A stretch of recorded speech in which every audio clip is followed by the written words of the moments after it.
15 minutes ya masano. Ya vrai. 15 minutes ya masano. Ba reportage à chaud. Ba commentaire ya moto. Ba analyse ya kafu. Ya ndenge na ndenge. Na ba vrai pro. Ya vrai. Ba vrai journaliste professionnel. Ba kopesa bino basango ya masano. Ya vrai. Ya ndenge na ndenge d'ailleurs. Basango ya masano ya ndembo. Foot, basket, volley, handball, topé, rugby, tennis de table, ping-pong, long tennis, tous les jours. Ya vrai. Masano ya makof, bibo tutomo kato lokola libanda. Ya vrai.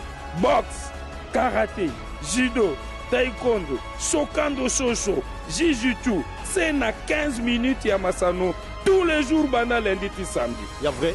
Ya vrai.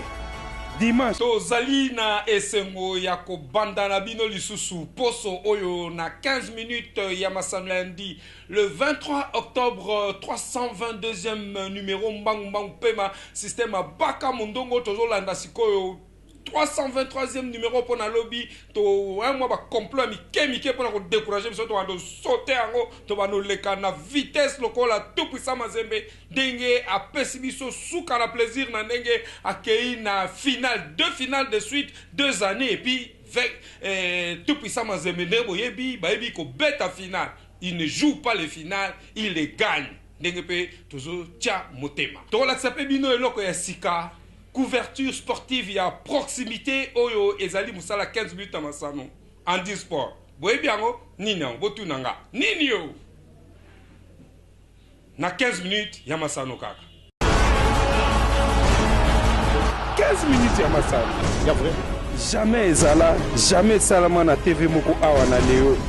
tobandi 15 minutes ya masano ya lelo na kiese oyo tout puissant Mazembe rien n'est impossible ba pesaki biso mokolo poso eleki ndenge tolobaka saba mokolo ngula liaka bana na wana ezalaki mokolo tout puissant Mazembe aliaki FUS Rabat Fat Union Sport ya Rabat libungu tulu na libungu tulu kasi na moleka mwa liboso to fazale tout puissant Mazembe aganyaka 1-0 but ya Big Ben Malango totala ndenge elekai mkola poso na le winning goal ya Ben Malango big goal guitar ya tout puissant Mazembe wachaka na Kamal City.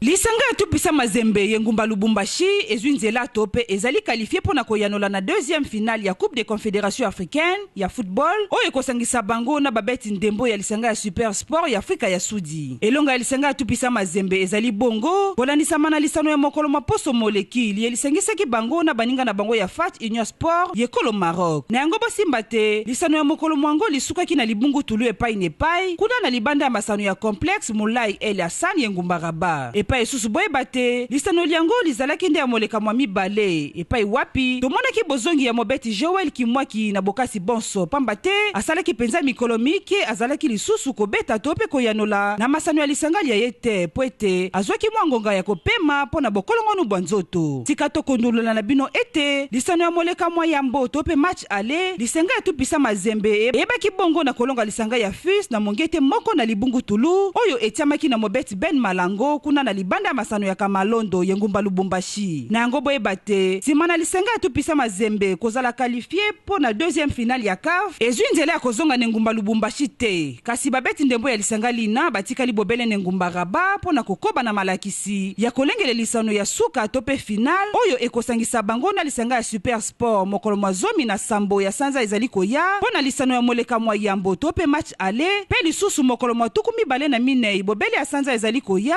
po na lisano ya moleka mwa mibale to pe match retour talatina bana mboka banso ekolo Congo démocratique mingi penza yengumba Lubumbashi batombeli na bino babeti ndembo ya lisenga ya tupisa Mazembe moka koswa ya vrai atakutu babu ezalaki te na match ya samedi kati ya FUS Rabat na tout puissant Mazembe Cleber bomoni quand même but ya ale oyo elekisi bongo tout puissant Mazembe na finale wana pe bakot baba Pamphile Miayo Kazembe Oazali coach ya tout puissant Mazembe et d'ailleurs te poser qui a dit que coach moko congolais akoki kozwa Coupe d'Afrique te Luvunu Pamphile Miayo est en route. Il va jouer sa finale et la gagner. Wana bondi mezali. Bolanda maluwa mabango sima ya match ye na coach ya FUS ya Rabat.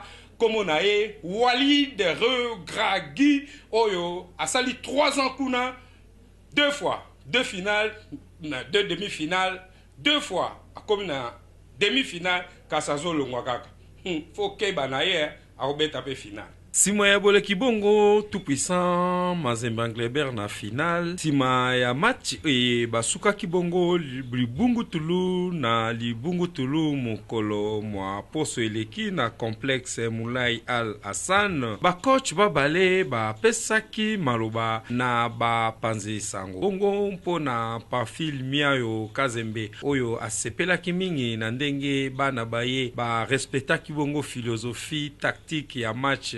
Par rapport au match, on vient de faire un très bon match. En face de nous, il y avait une équipe qui a été vraiment costaud.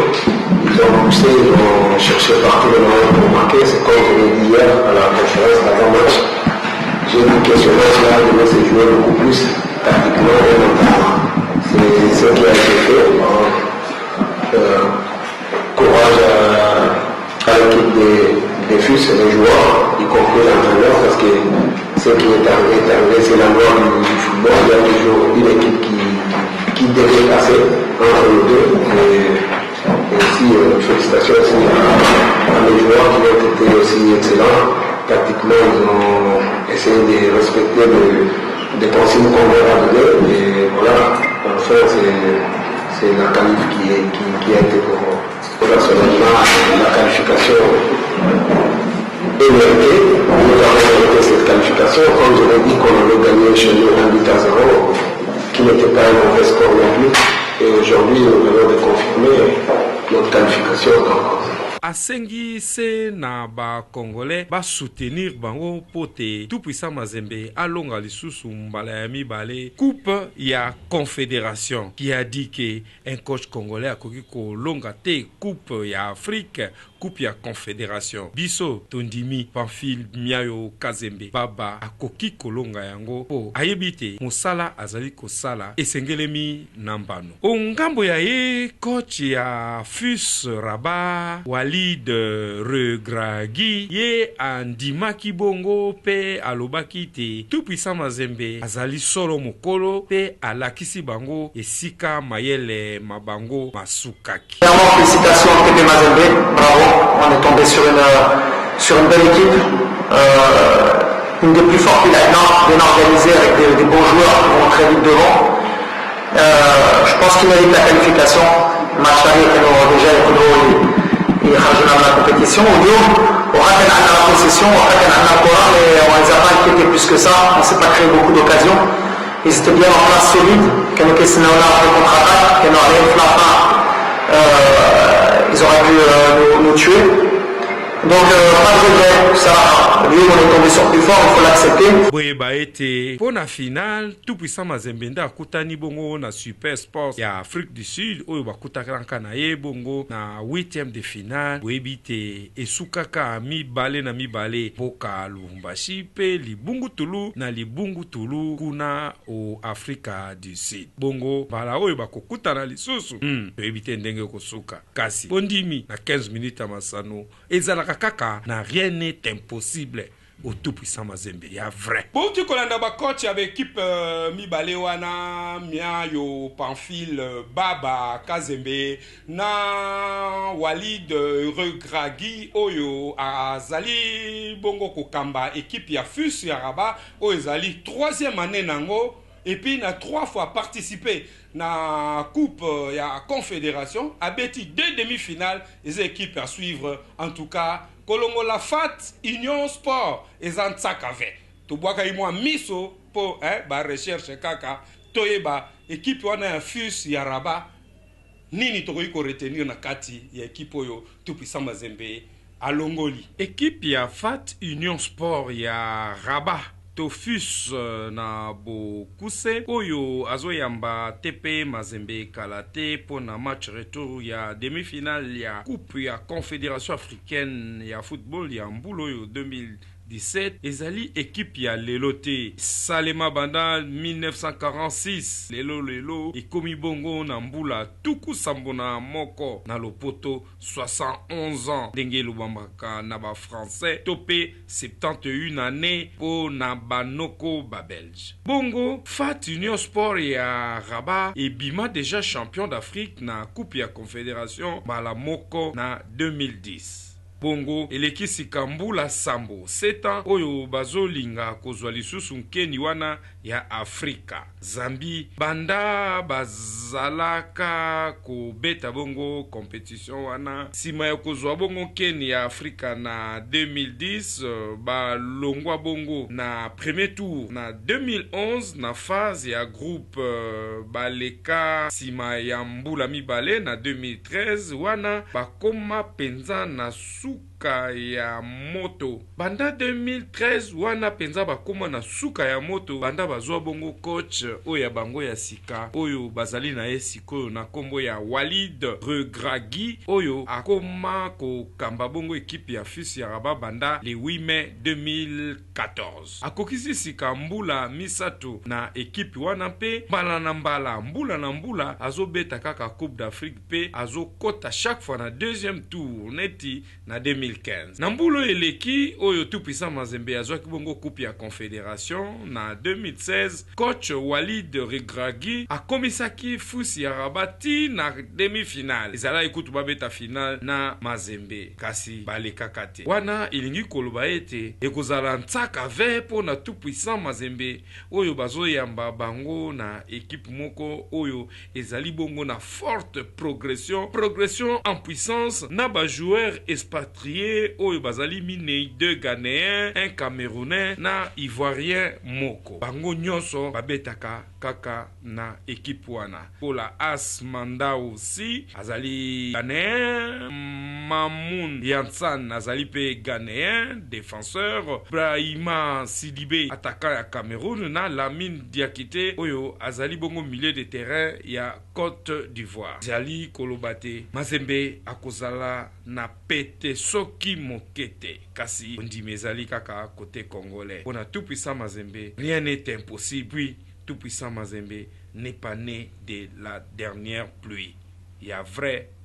Tozali kokende moke bo pete bo doa kokende kosuki sabongo 15 minutes ya masano ya lelo 322e numéro ya lundi 23 octobre bongo tozo laksabino masano ona waibo tunanga nini tozo laksabino masano ya bandeko oyo ba vivre avec handicap bobenga bango ba handicapé na lingalo oyo ya makanza ba bonsono bango pe bazali na ntina ya masano tokitaki kuna oyo ezali première partie chaque jour to bando lobela pe bango po bango pe bazana na droit ya ko vivre ya ko sana kala ndenge tolobaka na 15 minutes ya masano mbangu pe ma wana tozosalela bino démonstration ata kutu bonéglijaka biloko mosusu mais biso couverture sportive à proximité to kiti bongo na terrain penza ndenge bozomona wana handi basket wana ezaka ka première partie ya moi démonstration ya moke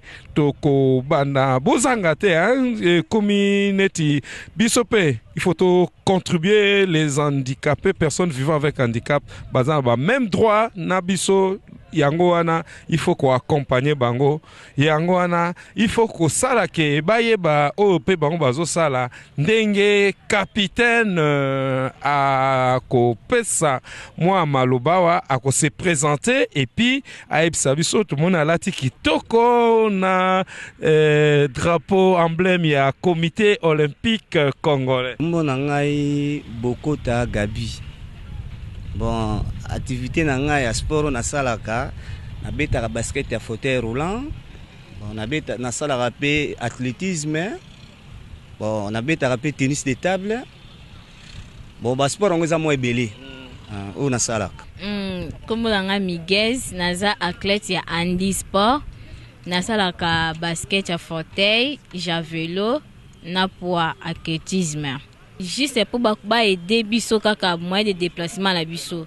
Toza penja besoin nango.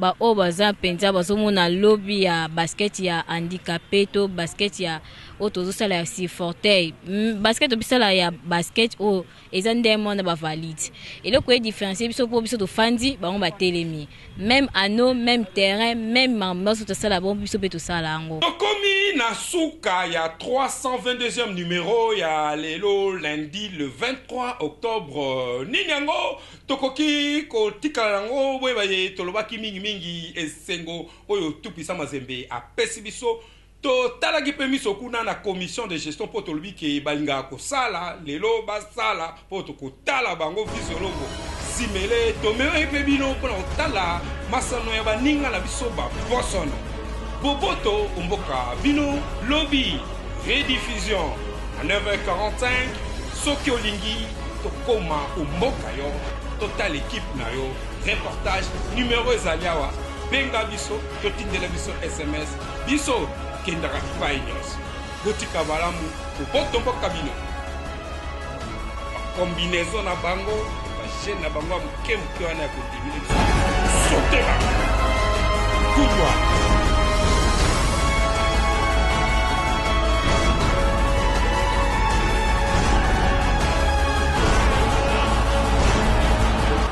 minutes ya masala ya vrai jamais ezala jamais sala